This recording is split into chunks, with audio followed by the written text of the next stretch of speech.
Hello to you, our viewers. As always, it is a pleasure that you're able to join us for this latest edition of the news in English on Rwanda Television. My name is Serishan Hori. We'll begin with the headlines.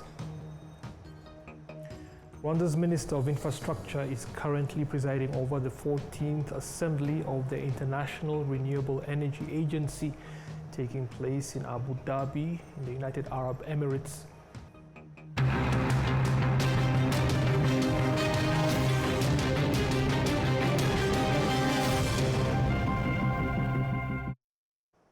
Other details, thank you again for taking the time to join us. Members of the Chamber of Deputies in Parliament have approved draft laws concerning the treatment of refugees here in Rwanda and taxes on precious minerals. The draft law on precious minerals looks to reduce taxes on things like gold and diamonds, and some of the parliamentarians did express concerns over why not all precious stones have been considered when all play a role in the country's development, and also instances of blatant disregard of safety measures in the country's mining sector that at times have proved fatal for miners. Addressing the members of parliament, the Minister of State in charge of the National Treasury pointed out that the draft law is meant to help miners to develop faster and improve the whole sector as a whole, which will in turn assist in addressing any shortfalls. In addition to the draft laws on the mining sector and refugees in the country, the parliamentarians also approved another on the jurisdiction of the country's courts of law. Also present was the Minister of State in charge of Constitutional and Legal Affairs, and she noted that the move is meant to close loopholes that existed on the care of refugees. The draft laws are now going to be passed on to the concerned standing committees in the Chamber of Deputies that will continue to examine them during this current extraordinary session that has begun. On Thursday, the parliamentarians will receive the Prime Minister, who will provide explanations on efforts to develop the education sector here in Rwanda. Now, local residents in different parts of the country have been commending the fact that a great emphasis has been put on the upgrading of feeder roads that have helped farmers to stop struggling to get the agricultural produce to markets, reducing transportation costs and other losses associated with the failure to get such produce to where it is needed on time. The upgrade efforts over the last 3 years have not focused only on rural areas with a lot of agricultural productivity, but also Kigali's 6 secondary cities located in different parts of the country. Roads linking sectors and districts all over Rwanda have been upgraded, which has seen faster development begin to come to areas where it had previously stagnated. In Kigali as well, the city's network of feeder roads has also been strengthened, with as much as 795 kilometers of roads constructed in all urban areas in all urban centers in Rwanda, compared to the 395 kilometers that existed back in 2019. Now, as we noted in the headlines, Rwanda's Minister of Infrastructure, Dr. Jimmy Gasore, is presiding over the 14th Assembly of the International Renewable Energy Agency taking place in Abu Dhabi, the United Arab Emirates. Opening the session, the minister, who is currently serving as the president of the International Renewable Energy Agency, highlighted that urgent actions are needed to deliver on the world's climate, energy, and development goals. He reiterated on the modernization of infrastructure to ensure that it is fit for new energy systems. Earlier, our colleague Jean-Pierre Kagabo briefly spoke to Dr. Gasore about the gathering and how Rwanda has gone and how far Rwanda has gone in its drive towards sustainable renewable energy solutions. Take a look. Gathering where countries, we have more than 144 countries represented by their ministers of energy and their delegation. We have chief executive officers of institutions that are involved in renewable energy. We have also non-organizations. The discussions are centered around to assess the progress and what needs to be done to achieve a target that was set in COP28. The target is to treat by 2030, as well as doubling the energy efficiency. So we are looking at challenges and opportunity, focusing on ways to move from the political momentum that was gathered during COP28 to implementations. Thank you so much. We know there are so many challenges when it comes to renewable energy. What do you have as measures to tackle the challenges? Maybe you can use the vivid example of the Rwandan experience. Yes, usually the main challenge to achieve the target of tripling renewable energy sources by 2030 is the financial. Investment in renewable energy demand a lot of capital investment.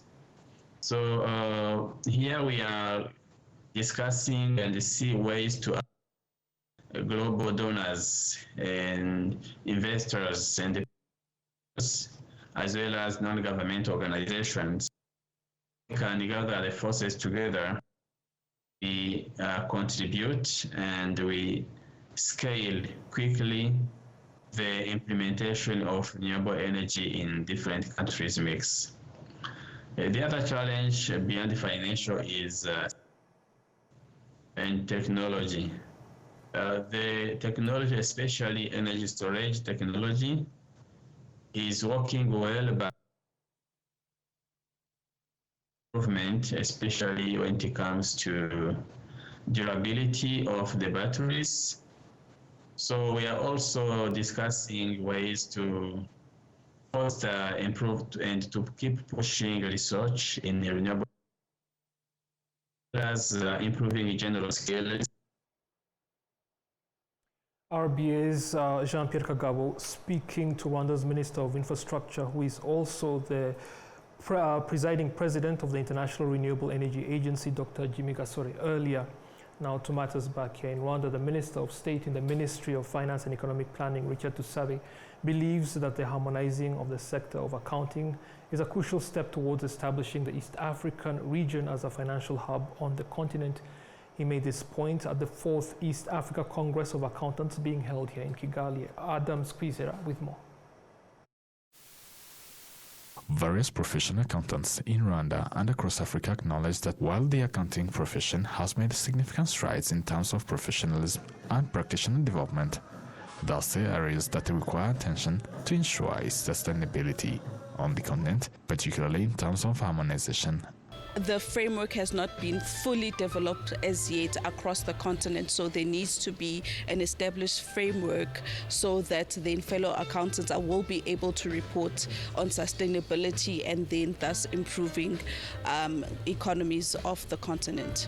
During the 4th East African Congress of Accountants being held in Rwanda, the president of ICPA, Obadia Biraro, highlighted that harmonization within the accounting sector will be a key topic of discussion at the Congress. The whole aim of the East African Conference of Accountants is to harmonize, to put our act together. Whatever we have achieved as these 5 or so countries be consolidated. We compare notes in Rwanda. In the last 15 years, we have achieved a lot, which if we compare notes with our brothers and sisters in the East African region and beyond, we have people from UK, we have as far down south as Angola, South Africa, Botswana, Lesotho, they are all here. So we compare notes and see really how far we have come, how far we have to go, and remember the one of the fastest growing economy is Rwanda.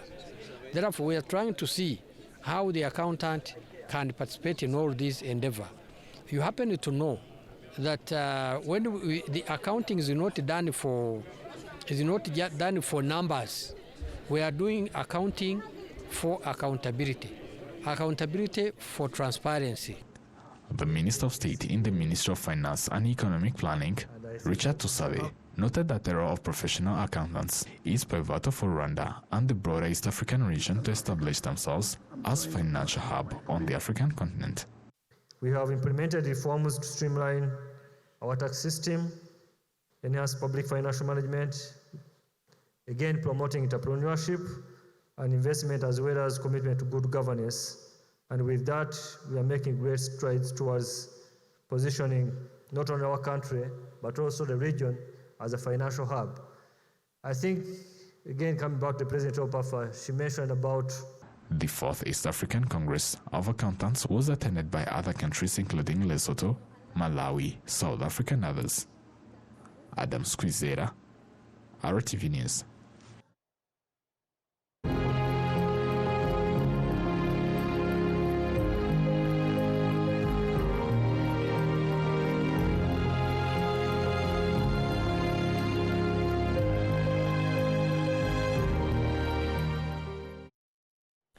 The French embassy here in Rwanda has vowed to continue assisting the families of its former employees that were killed during the 1994 genocide against the Tutsi. We have the details on that. The vow was made during a ceremony to remember the former employees, which saw the attendance of the immediate family members of those who were killed. My father worked for the French close to 38 years, and he did everything he could to get us to the Hotel Mille Collines, but he decided to remain at the residence of the French ambassador. The Republican guard in Kivu later dragged him out and beat him to death. They looted all of the belongings in the compound and took everything, including the vehicles. My father loved his family and his job and was very hardworking. He was also very kind. Before they killed him, he had been giving water to people in the Tanzanian embassy close to where he was. We therefore remember how he raised us and fought to keep us alive and commend this ceremony that was organized by the French because it built us up.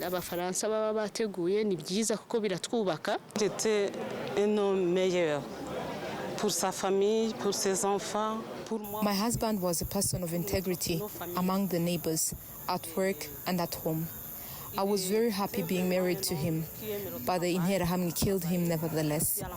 They put up that memorial plaque with the names of our loved ones, which we also commend because there was time that it was not done.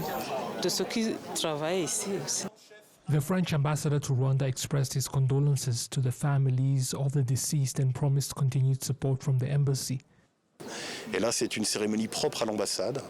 This is a ceremony that was organized exclusively by the embassy to remember our employees that were left by the French that they were working with in 1994 during the operation that was called Amaril, resulting in them being killed later on in the genocide.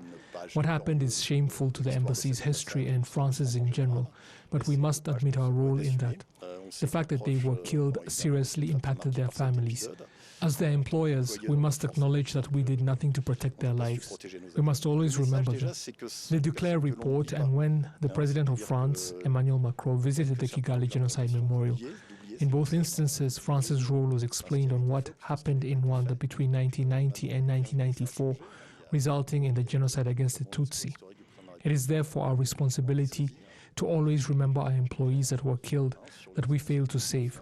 Also, we must strive to ensure that such atrocities are never repeated. What will help us in that respect is to always remember the victims and tell younger generations so that they may learn of how terrible genocide really is. Relations between Rwanda and France are now good, with both countries recently signing an agreement for 500 million euros that will go towards developmental efforts over the next 5 years. France has also vowed to ensure that genocide suspects living in that country face justice. On Wednesday, the Rwandan High Commission in Uganda, together with officials from the Ministry of Foreign Affairs of Uganda, as well as students and lecturers from Makerere University, gathered to commemorate the genocide against the Tutsi. His Excellency Joseph Utabana, Rwanda's High Commissioner in Uganda, noted that over the last 30 years, significant strides have been made in Rwanda, particularly in rebuilding resilience and fostering unity. As we commemorate the 30th anniversary of the genocide against the Tutsi, we also celebrate 30 years of unity and resilience and a whole new generation of Rwandans aspiring for a future free of hatred and built on the principles of shared identity. Ndi Umunyarwanda, meaning I am a Rwandan, and committed to fight and prevent the resurgence of any forms of hatred and divisive politics. This 30th commemoration of the genocide against the Tutsi, as you just saw, took place at Makerere University. Students and lecturers were taught about the history and the roots of the genocide against the Tutsi, and also given explanations on the journey of resilience of Rwanda in the last 30 years. Now, health providers at the Ndera Neuropsychiatric and Teaching Hospital have criticized those who took part in the atrocities that were committed during the 1994 genocide against the Tutsi, even going as far as killing patients in that hospital. The remarks were made during an event to mark 30 years since the genocide against the Tutsi. Because of the hospital's close proximity to the Kanombe military base, the atrocities that were committed there were particularly gruesome. Despite the presence of UNAMIR troops, that the many Tutsi who had fled there hoped would protect them. However, the troops, that is the UNAMIR soldiers, together with foreign staff that had been protecting at the hospital, left the many Tutsi to their fate and pulled out on the 11th of April in 1994, essentially giving the killers a way to get to them. The Interahamwe militia even called for military reinforcements from the Kanombe base in order to kill as many people as possible at the hospital. Today, the hospital and its staff is still dealing with the effects of the genocide against the Tutsi, especially cases of trauma, while at the same time fighting against the negation and denial of the genocide. The employees and executives of EcoBank have visited the Kigali Genocide Memorial at Gisozi as part of events to mark the 30th commemoration of the genocide against the Tutsi. While at the memorial, the group was given explanations of how the genocide was prepared and implemented, and also paid their respects at the graves of the more than 250,000 victims of the genocide against the Tutsi who are buried at that memorial alone. They also lit a flame of remembrance and heard a presentation on the atrocities that were committed in 1994, as well as the testimony of a genocide survivor who expressed gratitude towards the soldiers of what used to be the Rwanda Patriotic Army for saving her life. The chairman of the bank's board of directors urged the employees to learn from the country's dark history and strive to provide the best services possible and never discriminate against anyone that seeks their assistance. EcoBank was formed in 2007 and now has more than 34,000 clients.